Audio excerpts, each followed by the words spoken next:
bien-aimés de Dieu, nous célébrons aujourd'hui le 3e dimanche de Carême de l'année liturgique C. Et une question brûlante nous est posée. As-tu déjà été brûlé par le feu de Dieu? Je ne te parle pas d'un feu de cuisine, je ne te parle pas de la chaleur d'un mois d'août, je parle du feu vivant du Dieu d'Abraham, d'Isaac et de Jacob. Ce feu qui ne détruit pas mais qui transforme, ce feu qui ne consume pas mais qui purifie. Laisse-toi brûler par le feu de Dieu. Voilà le cri que l'Esprit pousse en nous aujourd'hui. Regardons Moïse. Il était seul dans le désert. Il avait tout perdu, son prestige, sa force, ses illusions. Mais ce que beaucoup oublient, c'est que Moïse fuyait son passé. Oui, il n'était pas en retraite spirituelle dans ce désert, il était en cavale. Il avait tué un Égyptien en voulant défendre un de ses frères hébreux. Pharaon a voulu le tuer. Alors il a fui, il s'est caché, il s'est fait petit, il pensait que Dieu avait terminé avec lui. Combien ici ont fui leur passé?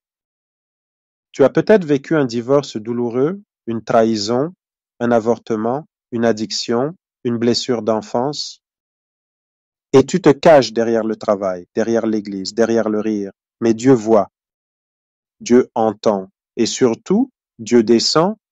Il vient dans ton désert, dans ta fuite, non pour te condamner, mais pour rallumer un feu. Dieu ne s'adresse pas à Moïse dans un temple, ni sur un trône royal. Il lui parle au milieu d'un buisson en feu. Et pourquoi un buisson qui brûle mais ne se consume pas? Parce que Dieu veut allumer en toi un feu qui ne s'éteindra jamais. Mais écoute-moi bien, Dieu ne se révèle pas dans le confort, il se révèle dans le désert. Et je te pose une question. Combien d'entre nous marchons dans des déserts en ce moment? Des déserts de solitude, des déserts de conflits familiaux, des déserts d'infidélité, de trahison, de chômage, d'anxiété, de double vie spirituelle. Et au lieu de t'arrêter, tu cours. Tu t'étourdis sur les réseaux sociaux, tu fuis dans les séries, tu fais semblant. Mais Dieu dit, arrête-toi, déchausse-toi, approche-toi, je suis là. Je suis, dit Dieu, pas j'étais, pas je serai, je suis maintenant dans ton foyer brisé, dans ta santé fragile, dans ta vie spirituelle fatiguée. Mais voici le drame, Dieu veut brûler en nous, mais beaucoup refusent ce feu. On préfère une religion confortable, une foi sans engagement. On prie, mais on ne change pas. On jeûne, mais on garde rancune. On va à l'église, mais on vit dans le mensonge. On chante, mais on est incapable de pardonner à sa propre mère, à son frère, à sa femme. On parle de Dieu, mais on ne parle pas à Dieu. Et toi? Oui, toi, es-tu figuier stérile? C'est ce que l'Évangile nous demande aujourd'hui. Tu as reçu le baptême, tu viens à l'église. Tu postes même des versets bibliques sur WhatsApp ou Facebook. Mais où sont tes fruits? Où sont tes actes? Quand ta voisine avait besoin d'aide, tu l'as ignorée. Quand ton frère t'a blessé, tu as choisi la vengeance. Quand ton mari ou ta femme attendait un mot doux, tu as répondu par le silence ou le mépris.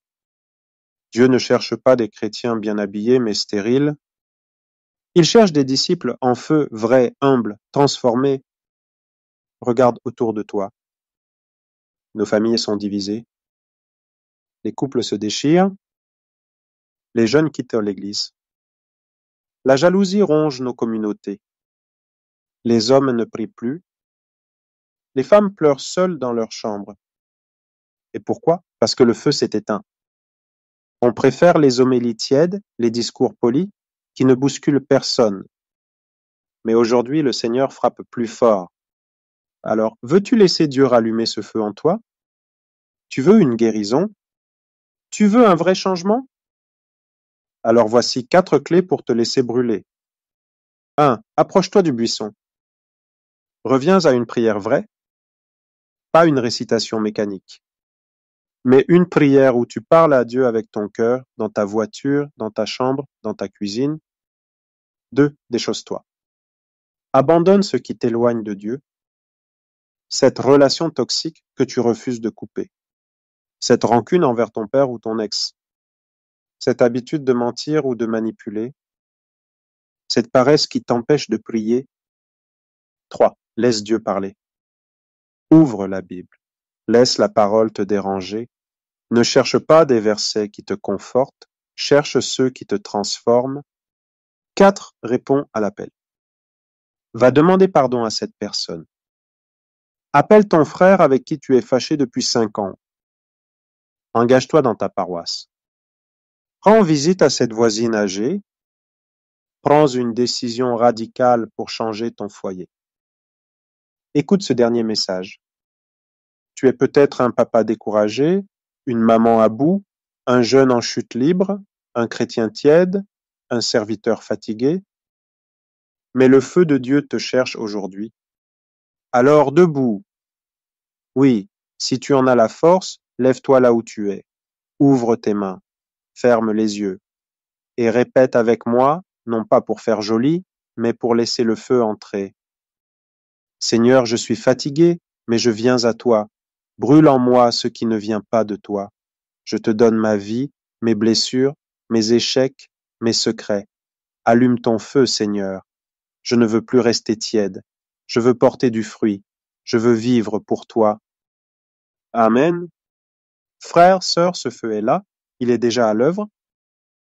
Mais souviens-toi, le feu s'entretient. Alors, reprends la prière quotidienne. Confesse-toi si tu es dans un péché lourd. Réconcilie-toi cette semaine avec une personne. Et reviens dimanche prochain, non pas comme un figuier sec, mais comme un chrétien en feu, prêt à enflammer les autres par sa foi. Le buisson brûle encore, et aujourd'hui, c'est toi le buisson. Laisse-toi brûler par le feu de Dieu. Amen.